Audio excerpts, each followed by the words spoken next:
Jangan full loh, kalau penontonnya ruang mesiannya. Padet bengi iki. Padet. Kiwa tengen teko ngarep full. Full istimewa pokoknya. Nggih. Monggo ning. Nggih. Uluk salam rumiyin nggih. Iga bengok-bengok. Aku gak bengok-bengok, aku tuh nangis aku. Aja nangis salah. Nggih, assalamualaikum warahmatullahi wabarakatuh. Loh kok loyo lo Bu, Pak? Kok boten semangat? Malih nggih. Jenengan jawab nggih, sing semangat nggih.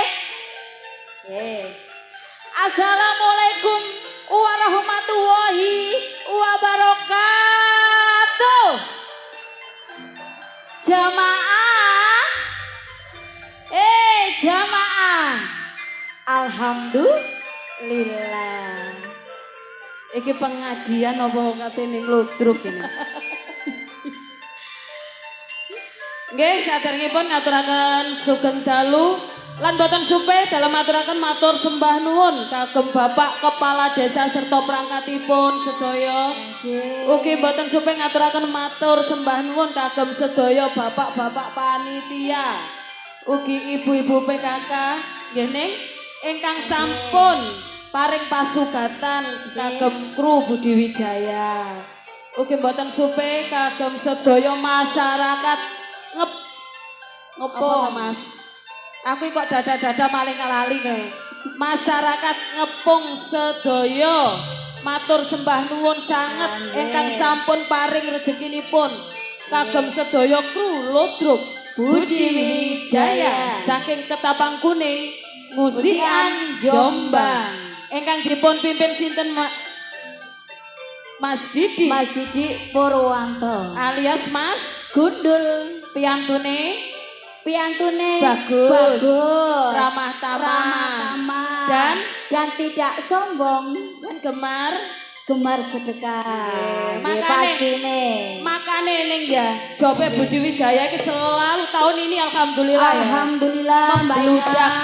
membludak ya. Membludak bertambah gitu gini ya. Alhamdulillah. Ning nggih pun kaget ning. Nggih, napa Mbak? Ojo sampai kaget. Tahun wingi nanggap sekian. Tahun ini kok sekian.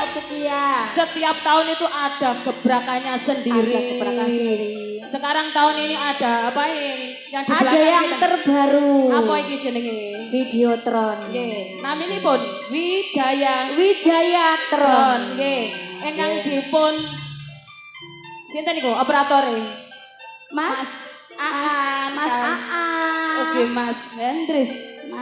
Mas sinten? Hendris. Nggih.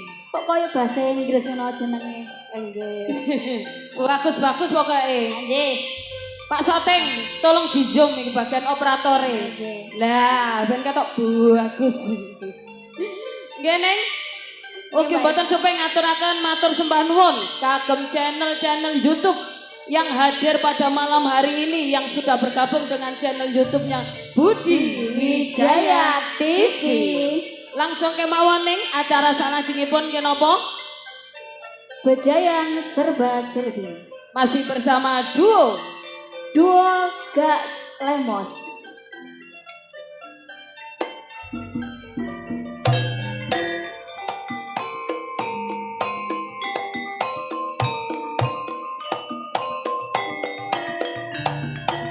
Bisa gandang, ora bisa tepung, bisa nyawang, rawani sambung ayo dulur muda mirsani kebiar jerak dewi jaya.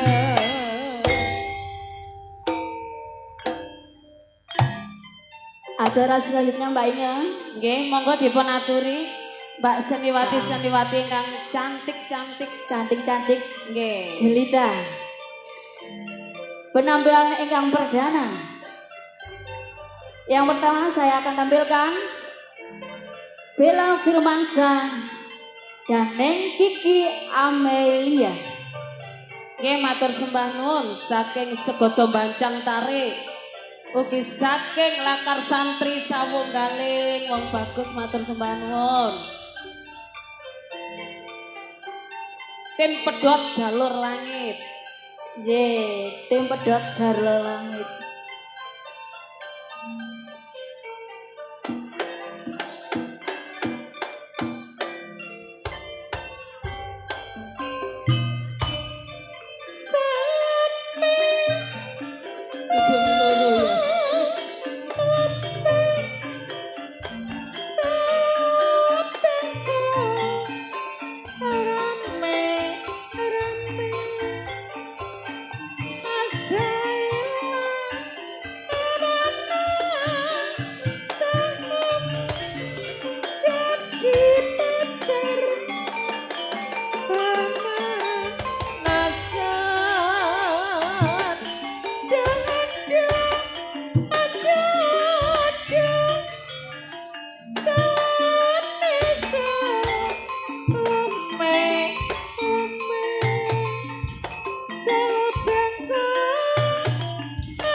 Ning Kiki Amelia wonten sinten ning?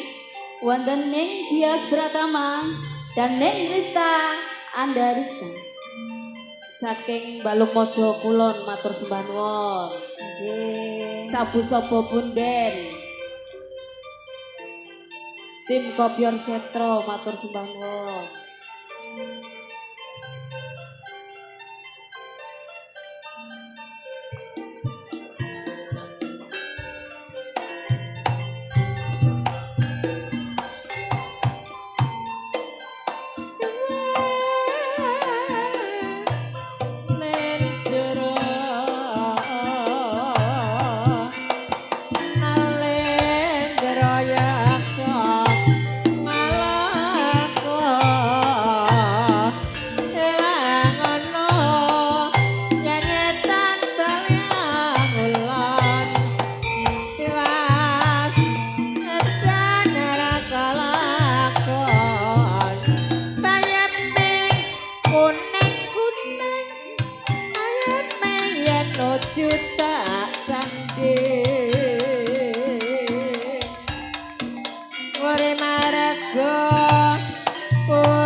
Selanjutnya di belakang Neng Rista ada Neng Nana Leo dan Neng Yantika Dimas Anton.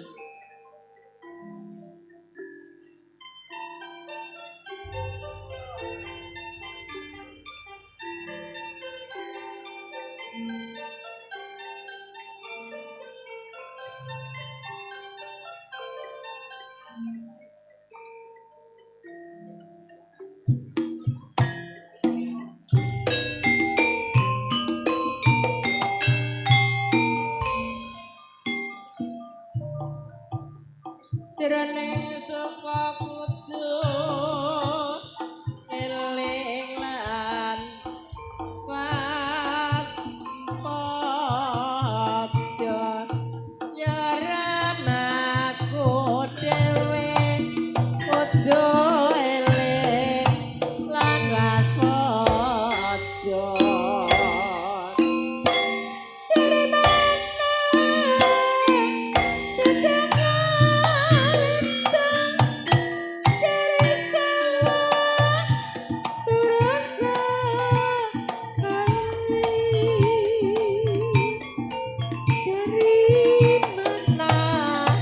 datangnya cinta dari mata turun ke hati dan menara langsung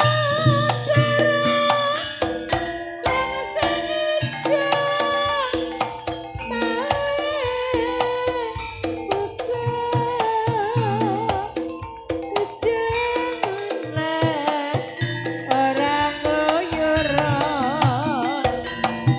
sing duwe bojo lan antemu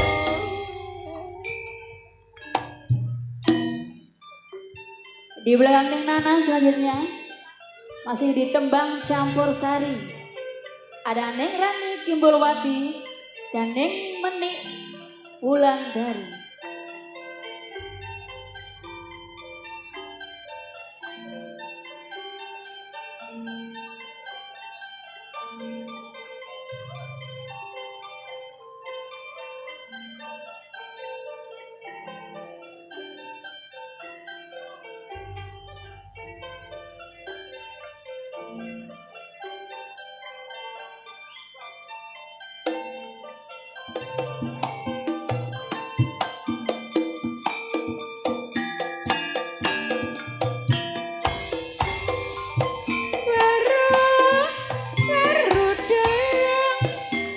dayang pinggir kali dasar ayo mablak sing mablak manasno ati jare kawong diwiru-wiru atine bingung ora bisa turu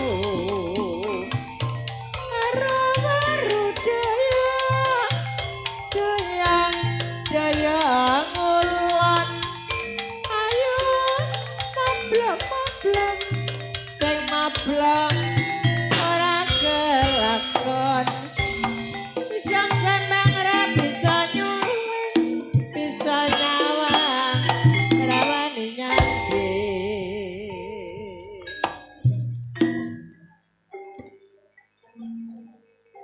Di belakang Neng Menik peranan-peranan penting Budi Wijaya, ada Neng Marsha Aprilia dan Neng Yuni Suyanto.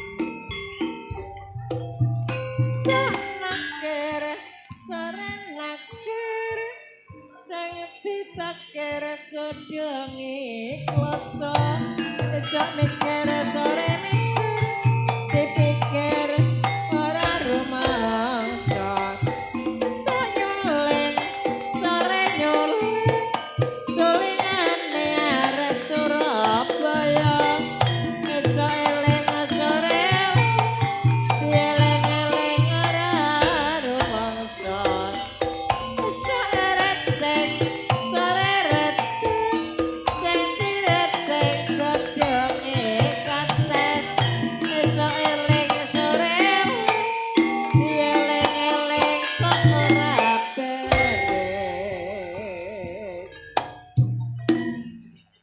Di belakang Neng Yuni masih di pemeran penting Budi Wijaya, ada Neng Vikum Krishna dan Neng Rizky Tok.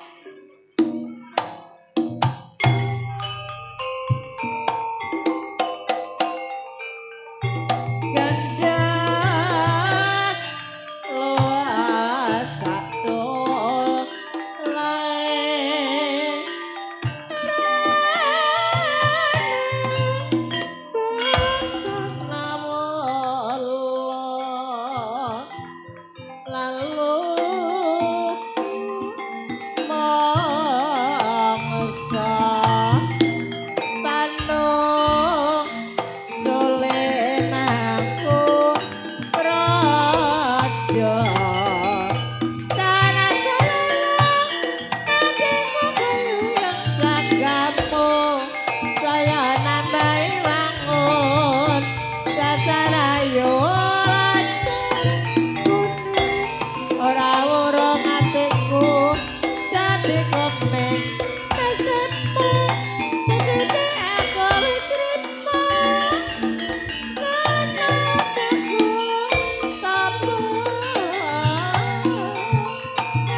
sekaligus Bang Reman Budi Wijaya, ada Neng Mariati Sudarto, Neng Reni Suren, Neng Susan Warsono, dan Neng Titin Subayu.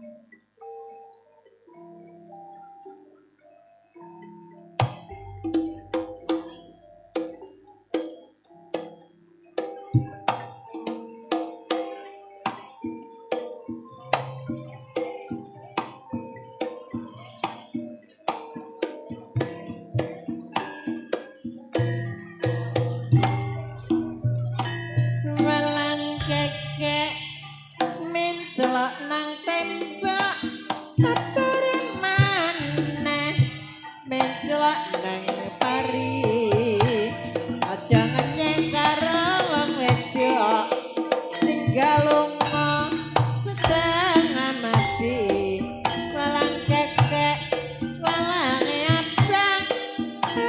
abang mencelok nang koro Jamaneng orang nguyura sing duwe bojo ora nate teko walang kekek walang ireng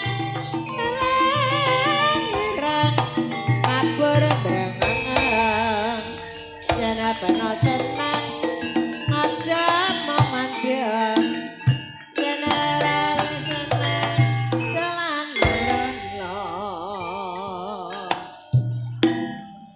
Selanjutnya, pemain-pemain sinetron yang lagi membuming di jam-jam yang tertentu, ada Neng Endang Sukentut dan Neng Sartini Surobi.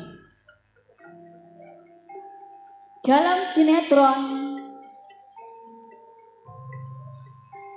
Beranak Dalam Kubur,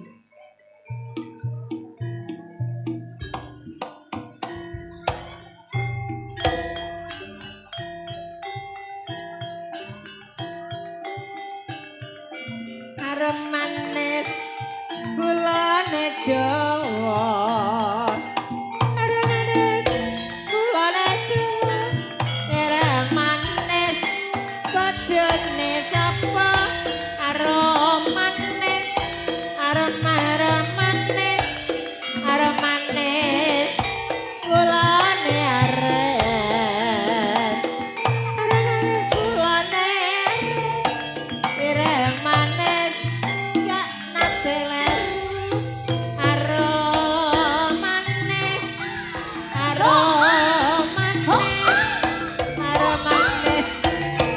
wetone jombang arep manis wetone jombang ireng manis ora nate sampe.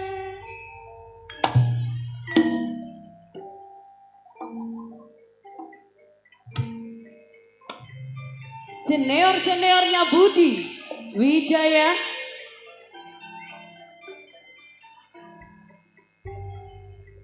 Ning Okta Sudarmanto, Ning Yayu Karmala, dan Ning Mary.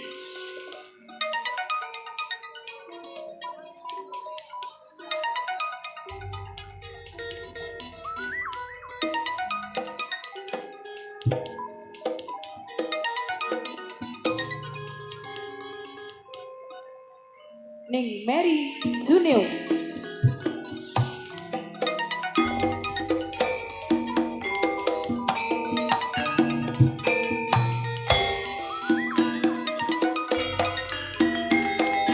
Manis rangga satriya elen sanpura pinten apa semu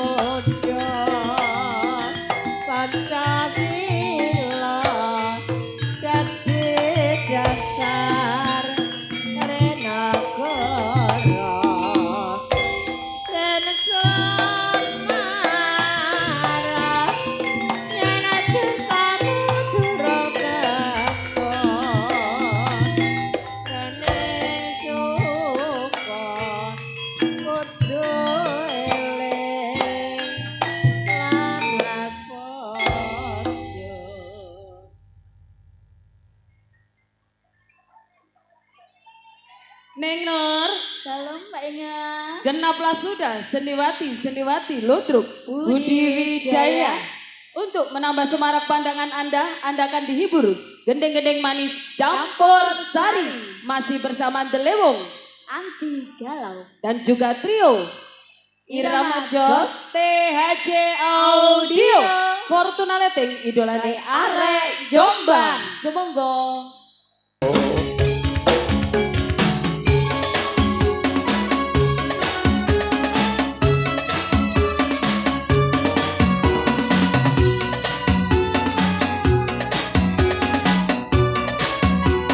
Sing duwe lila. Budi Wijaya.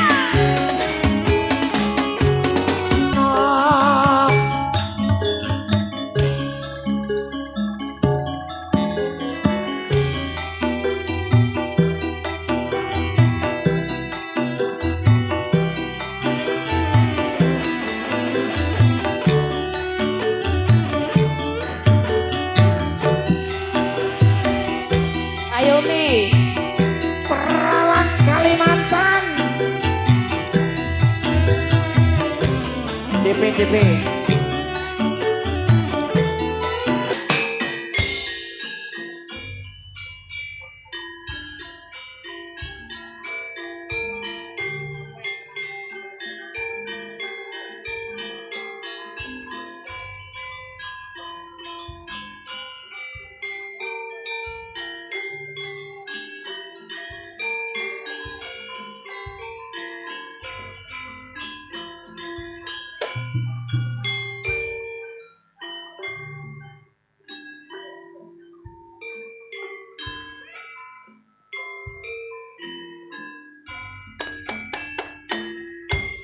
Kutha Jombang arane Jawa Timur latae.